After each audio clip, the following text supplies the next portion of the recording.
السلام علیکم ورحمۃ اللہ وبرکاتہ. میرے بیٹے کا فون آیا کہ بابا میں بڑا ڈپریس ہوں, لوگ آپ کو ٹرول کر رہے ہیں سوشل میڈیا پہ. میں نے کہا بیٹا دو طرح کے لوگ ہوتے ہیں, ایک وہ ہوتے ہیں جنہوں نے ہر قیمت پہ آپ کو کرنا ہی ہوتا ہے, اور دوسرے وہ جو معصومیت میں بغیر حقائق کو جانے کر دیتے ہیں. تو کہنے لگا حقائق بتائیں نا, کچھ تو لوگوں کو بتائیں. تو میں نے دیکھا تو 4-5 پوائنٹس میرے ذہن میں آئے کہ ہوا کیا تھا. نمبر 1 تو لوگ جاننا چاہتے ہیں سیاست کیوں چھوڑی. اس کا جواب کوئی بھی نہیں ہے کیونکہ سب کو پتہ ہے, اور میں نے تفصیلی پریس کانفرنسز پہ کر دی تھی. نمبر 2 کہ میں نے علیم خان کی سوسائٹی کے لیے آتے ہی ادھر جناب شو کر دیا. تو اس کا جواب بڑا سمپل ہے کہ علیم خان کی سوسائٹی نہیں تھی, یہ ایک انٹرنیشنل ٹریڈ ایکسپو تھا جس میں بہت سارے لوگ آئے ہوئے تھے, اور بڑے بڑے پراپرٹی ٹائکونز انہوں نے پراپرٹیز بیچی. پاکستان میں اس کا سرمایہ گیا, اور یہ 2-3 مہینے پہلے کا ارینج کیا ہوا شو تھا. یہ علیم خان صاحب کی سوسائٹی کا شو نہیں تھا. تیسرا سوال یہ تھا کہ جی پیسے سے اتنی محبت ہے آپ کو کہ سیاست چھوڑتے ہی آپ سیدھا اگر شو کرنے کے لیے آ گئے ہیں. اس کا جواب یہ ہے کہ بالکل اتنی محبت نہیں ہے. اس شو کے سارے پیسے سہارا فار لائف ٹرسٹ کو گئے ہیں, ابرار الحق کو 1 روپیہ بھی اس میں سے نہیں گیا. اور اگر مجھے پیسے سے بڑا پیار ہوتا تو میں شادیوں کے شو نہ چھوڑتا جو ایک شادی میں سے 1 کروڑ روپیہ مجھے آفر ہوتا ہے. اور بلکہ انٹرنیشنل ہمارے سکھ بھائی جو آرٹسٹ ہیں وہ یہاں آ کے پاکستان میں شوز کر کے جاتے ہیں, اور گانے میرے گا رہے ہوتے ہیں اس میں. تو میں وہ کر سکتا ہوں مگر نہیں کرتا. کیوں؟ اس لیے کہ میری والدہ نے مجھے منع کیا تھا کہ تم نے یہ شوز نہیں کرنے, اور وہ ایک اصولی موقف میں نے بنایا ہوا ہے. اب تو سارے پاکستان کو پتہ ہے کہ میں وہ شوز نہیں کرتا. اگر کرتا ہوتا تو پھر میں مطلب اگر پیسے سے محبت ہوتی تو پھر میں سب سے پہلے وہ کر لیتا. پھر اگلی بات یہ ہے کہ جی کہ پی ٹی آئی کے کارکنان نے وہاں پہ کوئی ہلڑ بازی کی, بالکل ہی بے بنیاد خبر ہے. یہ انہوں نے ایک ادھر سے چیز اٹھائی ہے, ایک ادھر سے اٹھائی ہے, اور ایک ایسی سنسنی خیز چیز بنا کے پیش کر دی جس کو خود دیکھ کے میری ہنسی آ جاتی ہے کہ کیا زبردست انہوں نے کام کیا. اور کئی تو گانے بھی ایسے ایسے ڈب کر دیے انہوں نے جو وہم و گمان بھی نہیں انسان کے. بہرحال جس نے بھی کام کیا کریٹیولی وہ بڑا ذہین آدمی تھا, اور اس میں ٹکے کی صداقت نہیں ہے. بلکہ پی ٹی آئی والے بعد میں جو میرے پاس آئے, جی ہم نے اس کی تردید وغیرہ کی ہے, سب جنہوں نے کر دیا کہ جی آپ تو ہمارے ہیرو ہیں اور فلاں ہیں. تو یہ جو پروپیگنڈا ہے اس کی تردید وغیرہ بھی ہو گئی, اور وہ چیز سامنے آ گئی. پھر یہ کہ پریس کانفرنس میں تو آپ بڑا جناب رو رہے تھے, ایکٹنگ کر رہے تھے, تو یہاں آپ بھنگڑے ڈال رہے ہیں.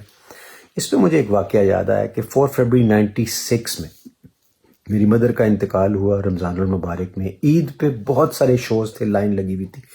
ظاہر ہے میں نے سارے کینسل کر دیے, مگر ایک خاتون پروموٹر تھی, وہ گھر کے باہر آ کے بیٹھ گئی کہ میں نے تو اپنی زندگی کی جمع پونجی لگا دی ہے, کلچرل کمپلیکس میں میرا شو ہے, میں برباد ہو جاؤں گی, آپ یہ شو کر دیں.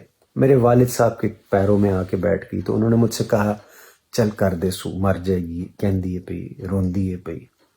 تو میں بڑی تکلیف میں تھا کہ والدہ کا انتقال ہوا, میں شو کیسے کروں گا. مگر وہ شو میں نے کیا, اور اس وقت آپ کو پتہ چلتا ہے جب آپ اذیت میں ہوں اور آپ کو ہنسانا پڑے, نچوانا پڑے لوگوں کو.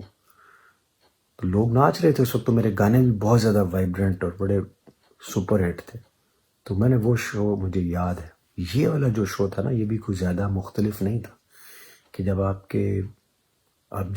جس کرب سے گزرے ہیں, آپ کو 15 سالہ رفاقت ایک پارٹی سے ختم ہوئی ہے, آپ کے دوست یار ادھر ہیں, پریشان ہیں, دن رات ہم ان کے اس میں لگے ہوئے ہیں, آپ خود بڑی مشکل سے وہاں آئے ہیں, آپ کی فیملی ایک اذیت سے گزری ہے, تو آپ آئے ہیں, تو آپ کبھی خوشی سے یا سیلیبریشنز کے ساتھ وہ شو نہیں کر سکتے. میری جگہ رہ کے ذرا آپ سوچیں کہ کتنی بڑی مجبوری ہوگی. آپ جانتے ہیں کہ سہارا فار لائف ٹرسٹ کو ہر مہینے 6.25 کروڑ روپیہ صرف سیلریز کی مد میں اکٹھا کرنا ہوتا ہے, جو میری ذمہ داری ہے.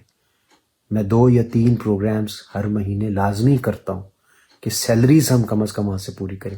میڈیکل کالج ہاتھ بٹاتا ہے, اور ابھی یہ ہم آپ کو صرف سیلریز کا بجٹ بتا رہے ہیں, اس میں نہ تو میڈیسن شامل ہے, نہ اکوپمنٹ شامل ہے, نہ دیگر اخراجات شامل ہے. تو جب اتنا بڑا ٹاسک اللہ نے آپ کو دیا ہوتا ہے, سو آپ کو یہ کام تکلیف سہتے ہوئے بھی کرنے پڑتے ہیں. گزارش یہ ہے کہ ان چیزوں کو تھوڑا سا اگر ہم انڈرسٹینڈ کر لیں تو ہم کسی کا دل توڑنے سے بچ سکتے ہیں. اور کوئی ایسا شخص جو پاکستان سے پیار کرتا ہو، جس نے اپنی پوری زندگی پاکستان کو دے دی ہو، جس کے ادارے جب سہارا بنا تھا تو چھوٹا سا بیبی تھا، آج اربوں روپے میں چلا گیا ہے. آج ابرار اس کے سامنے بیبی ہے، کچھ بھی نہیں ہے اس کے سامنے. کیوں؟ اس پہ سہارا میں پتہ نہیں کون کون آئیں گے لوگ، کتنے بورڈ آف گورنرز بنیں گے، ہم دنیا سے جا چکے ہوں گے، لیکن یہ اچھا کام کرتا رہے گا. اس کا صلہ انشاءاللہ میرے والدین کو، مجھے، ہم سب ڈونرز کو ملتا رہے گا. اللہ تعالیٰ اس کو اجر ہمیں دیتا رہے اس کا. ایسے دل توڑنا اچھی بات نہیں ہوتی ہے.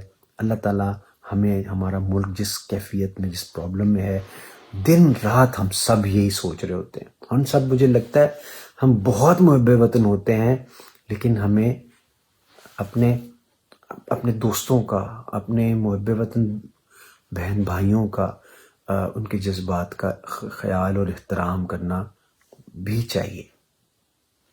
جرم و ود سزا نہیں دے دی. اللہ تعالیٰ آپ کا، میرا، ہم سب کا حامی و ناصر. بہت شکریہ.